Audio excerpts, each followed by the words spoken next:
ನಾನು ಏನನ್ನು ಕೇಳುವುದಿಲ್ಲ. ನಾನು ಏನನ್ನು ಕೇಳುವುದಿಲ್ಲ. I don't ask anything. I don't ask anything. ಅವಳು ಇಲ್ಲಿಗೆ ಬರುವುದಿಲ್ಲ. ಅವಳು ಇಲ್ಲಿಗೆ ಬರುವುದಿಲ್ಲ. She does not come here. She does not come here. ಅಥವಾ ಡಸಂಟ್ ಅಂತಲೂ ಬರೆಯಬಹುದು. ಅವಳಿಗೆ ಚಹಾ ಹೇಗೆ ಮಾಡಬೇಕೆಂಬುದು ಗೊತ್ತಿಲ್ಲ. ಇದಕ್ಕೆ ಇಂಗ್ಲಿಷ್ನಲ್ಲಿ ಈ ರೀತಿ ಹೇಳ್ತೀವಿ, she doesn't know how to make tea. She doesn't know how to make tea. ಅವನು ನಿನ್ನೆ ಬಸ್ಸನ್ನು ಬಿಟ್ಟು ಬಿಡಲಿಲ್ಲ. ಅಂದರೆ ಬಸ್ನ ತಪ್ಪಿಸ್ಕೊಳ್ಳಿಲ್ಲ ಅಂತೀವಲ್ಲ, ಅದಕ್ಕೆ ಇಂಗ್ಲೀಷ್ನಲ್ಲಿ he did not miss the bus yesterday. He did not miss the bus yesterday. ಈ ಸುದ್ದಿ ನಮಗೆ ಬಂದಿರಲಿಲ್ಲ.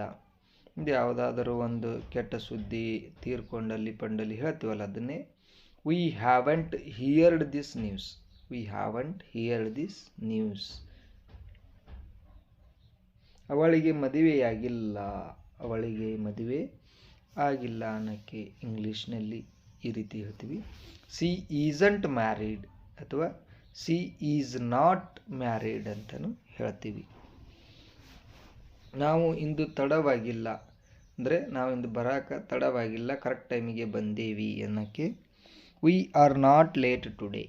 V are not late today. ಅವಳು ದಿಲ್ಲಿಯಲ್ಲಿ ಇರಲಿಲ್ಲ. ಅವಳು ದಿಲ್ಲಿಯಲ್ಲಿ ಇರಲಿಲ್ಲ. She was not in Delhi. She was not in Delhi. ನಾವು ಭಾಷಣ ಕೇಳಲು ಅಲ್ಲಿರಲಿಲ್ಲ. ನಾವು ಭಾಷಣ ಕೇಳಲು ಅಲ್ಲಿ ಇರಲಿಲ್ಲ ಅನ್ನೋಕ್ಕೆ we did not attend the lecture ಅಥವಾ we didn't attend the lecture. ಅವಳಿಗೆ ಮಗ ಇಲ್ಲ. ಅವಳಿಗೆ ಮಗ ಇಲ್ಲ ಅಂದರೆ ಇದಕ್ಕೆ ಈ ರೀತಿ ಹೇಳಬೇಕು, she doesn't have a son. She doesn't have a son. ನನಗೆ ಪತ್ರ ಬಂದಿಲ್ಲ ಅಂದರೆ ಯಾರಾದರೂ ರಿಲೇಟಿವ್ಸ್ ಪತ್ರ ಕಳಿಸಿದಾಗ ಹೇಳಿರ್ತಾರಲ್ಲ, ಅದಕ್ಕೆ ಪ್ರತ್ಯುತ್ತರವಾಗಿ I didn't get the letter. I didn't get the letter. ಅವರ ಬಳಿ ವಾಹನವಿಲ್ಲ. ಅವರ ಬಳಿ ವಾಹನವಿಲ್ಲ ಅನ್ನೋಕ್ಕೆ ಇಂಗ್ಲೀಷ್ನಲ್ಲಿ they didn't have a vehicle. They didn't have a vehicle. ಚಿಂತಿಸಬೇಡ, ತಂದೆಯವರು ಕೋಪಿಸಿಕೊಳ್ಳುವುದಿಲ್ಲ.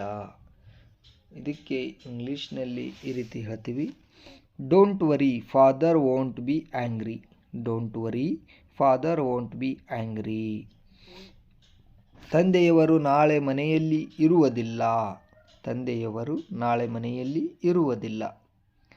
Father won't be at home tomorrow. Father won't be at home tomorrow.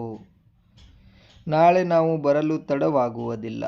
ನಾಳೆ ನಾವು ಬರೋಕ್ಕೆ ತಡ ಆಗುವುದಿಲ್ಲ ಅಂತ ಹೇಳೋಕ್ಕೆ ಇಂಗ್ಲೀಷ್ನಲ್ಲಿ we shall not be late tomorrow. We shall not be late tomorrow. ನನಗೆ ಮೋಟಾರ್ ಸೈಕಲ್ ಓಡಿಸಲು ಬರುವುದಿಲ್ಲ. ನನಗೆ ಮೋಟಾರ್ ಸೈಕಲ್ ಓಡಿಸೋಕೆ ಬರುವುದಿಲ್ಲ ಅನ್ನೋಕ್ಕೆ I can't ride a motorcycle. I can't ride a motorcycle. ನೀನು ಫುಟ್ಪಾತ್ ಮೇಲೆ ಕಾರನ್ನು ಓಡಿಸಬಾರದು. ಇದಕ್ಕೆ ಇಂಗ್ಲೀಷ್ನಲ್ಲಿ ಈ ರೀತಿ ಹೇಳ್ತೀವಿ, you must not drive the car on the footpath ಅಂತ ಇಂಗ್ಲೀಷ್ನಲ್ಲಿ ಈ ರೀತಿ ಹೇಳಬೇಕು. ನೆಕ್ಸ್ಟ್, ಮೊನ್ನೆ ನಾನು ಸಮಯಕ್ಕೆ ಸರಿಯಾಗಿ ಸೇರಲು ಸಾಧ್ಯವಾಗಲಿಲ್ಲ. ಮೊನ್ನೆ ನಾನು ಸಮಯಕ್ಕೆ ಸರಿಯಾಗಿ ಸೇರಲು ಸಾಧ್ಯವಾಗಲಿಲ್ಲ.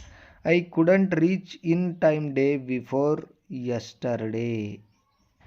ನೆಕ್ಸ್ಟ್, ನೀವು ಅಲ್ಲಿ ಹೋಗಬೇಕಾದ ಅವಶ್ಯಕತೆ ಇಲ್ಲ. ನೀವು ಅಲ್ಲಿ ಹೋಗಬೇಕಾದ ಅವಶ್ಯಕತೆ ಇಲ್ಲ.